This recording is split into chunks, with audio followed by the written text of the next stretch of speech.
President-elect Donald Trump has received a rock star reception at the UFC in New York. It's always loud when he comes in, but now that he's won, now that he's the president again, oh my God. So Donald Trump making his way to watch the UFC, which he absolutely loves, and doing so with some sort of victory lap. Donald Trump was sitting in the front row of Madison Square Garden with UFC boss Dana White, as well as RFK Jr., who's set to lead America's health department, and Elon Musk, who's been tasked with making the government more efficient. Heavyweight champion Jon Jones celebrated his win with a Trump dance for the president-elect. How good is Johnny Bones? How good? Wow. He did the Trump dance. He did the Trump dance. Spinning back kick to the body. Spinning back kick. Followed by the Trump dance. Wow. Jon Jones then went over to thank Donald Trump.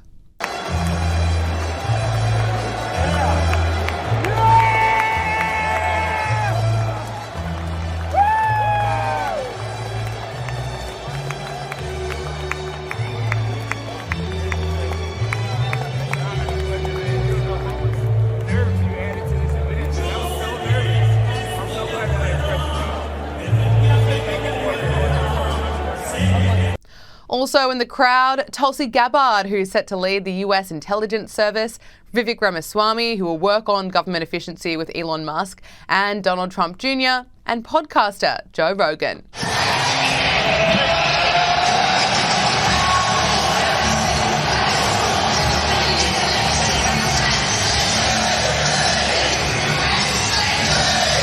Congratulations. The celebrations continued into the night as the UFC played footage celebrating Trump's election victory over Kamala Harris.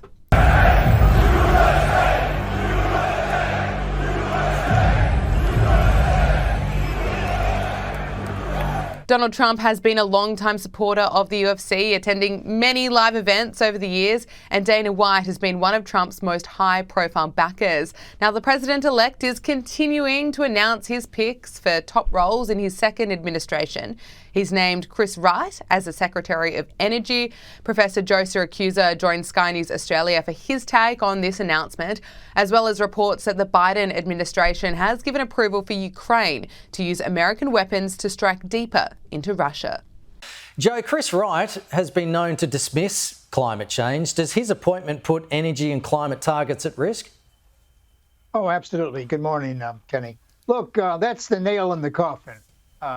Chris Wright is CEO of Liberty Energy, which believes in fossil fuel. And like President Trump, he believes that the climate change story is a hoax. So the United States is checking out. In fact, that's probably what G20 was all about, and the conference in Baku in Azerbaijan about the same thing. So look, he is a very important figure because this fracking magnate has put energy back on the table, but on America's terms.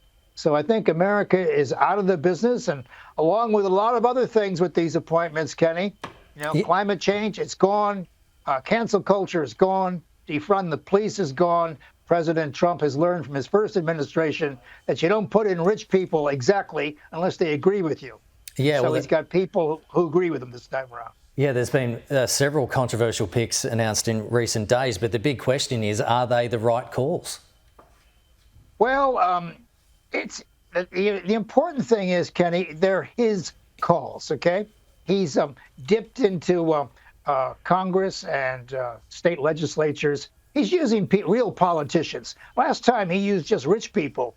He used to say rich people know how to run the country. Well, this time he wants political operatives too. There's some good people there. And every party that comes in has a right to control it. But I think it's very clever this time. He's got a guy who's nominated for the for the Attorney General. And if he doesn't work out, the next two appointments are number 2 and 3, who are Trump's personal attorneys. So he's going to sort of make it a closed shop. Look, he's learned his lessons the first time. he's gonna clamp down on people who disagree with him. But a whole lot of things are going to disappear from the agenda. Climate change is one of them. Defund the police is one of them, and cancel culture is another one. I mean, he's not going to tolerate that because this last election is a repudiation of those kinds of things. So the Democrats have nothing left to do now, Kenny, except make trouble. Yeah, well, just while I've got you, Joe, reports the Biden administration has given approval for Ukraine to use American weapons to strike deeper into Russia. What's your thoughts on that?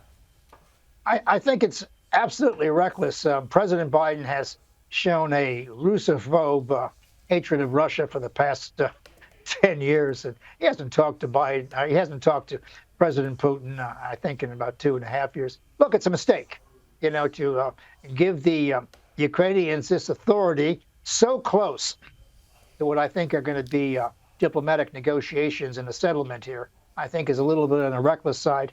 On the other hand, Putin's decision to bring in 10 to 12,000 North Korean soldiers may have also been a mistake, too, because it strengthened President Biden's hand. But there's no doubt in my mind that that order will be rescinded as soon as President Trump comes in. But, it's January 20th at noon. Between now and then, Joe Biden can do what he wants, and the world will be damned. So I think we have to watch this very, very carefully.